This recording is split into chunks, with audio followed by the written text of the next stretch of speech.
I had a backpack and my brother was going to NAU, and I came to see him from Southern California. I'd been traveling for about a year or two in Mexico and New York and places.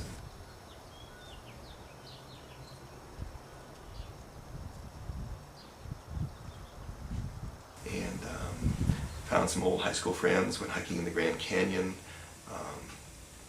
and just basically got stuck here. As a kid growing up, I really liked messing with bikes. It was something, I had the old one-speed coaster brake bikes in those days, and my mom would take me down to the West Auto Store, and they actually had a great parts inventory then. They had small pieces for those coaster brakes, and they had tires and tubes and all that stuff. And bike parts were cheap, so she'd buy me bike parts, and they would be strewn all over the garage floor.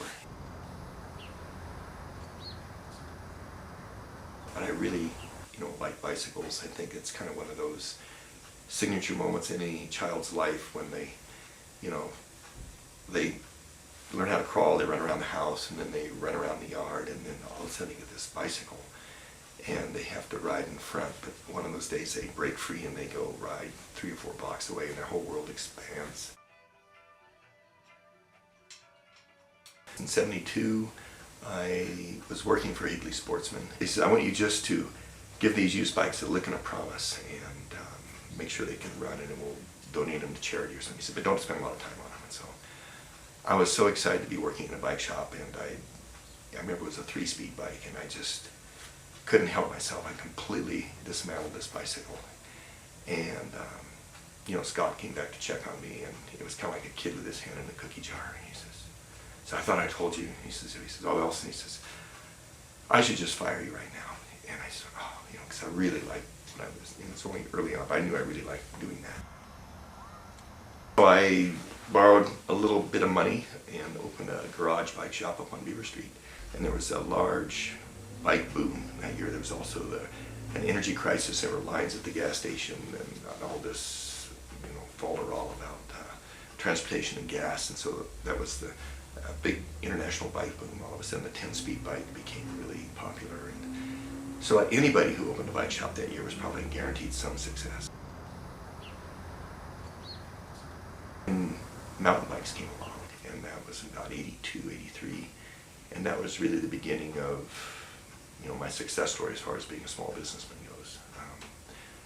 The closest bike shop to campus, mountain biking just took off. And I remember, we were selling 30 bikes a year, and then we sold 100 bikes a year, and then we sold 300 bikes a year, and then we sold 600 bikes a year. Started going to traffic commission meetings saying, hey, we'd like some bike lanes.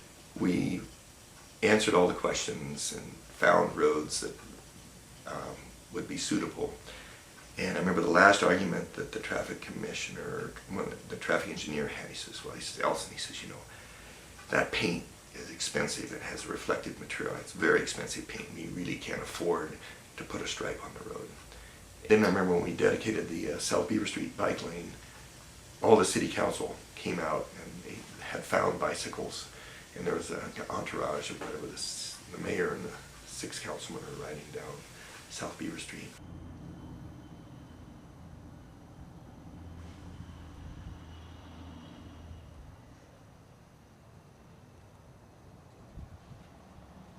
There's a feel-good part of taking old bikes and bringing them back to life and stuff like that, of keeping stuff out of the landfill. When people ask me about it, I say, yeah, that's not that important to me, but I guess on some level it is, especially if I've had a nice old bike that has a lot of characters left to it. It's nice to bring those back to life. So.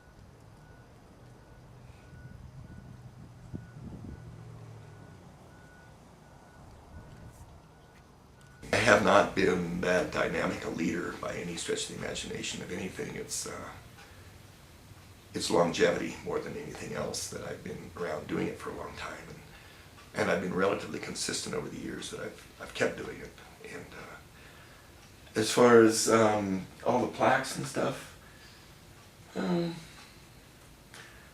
it's probably more that I'm generous to a fault as far as helping people out, and I think that's where the recognition comes from. It's not that I've been, charging around waving a flag and stuff like that. I've just sort of been friend to the cyclist.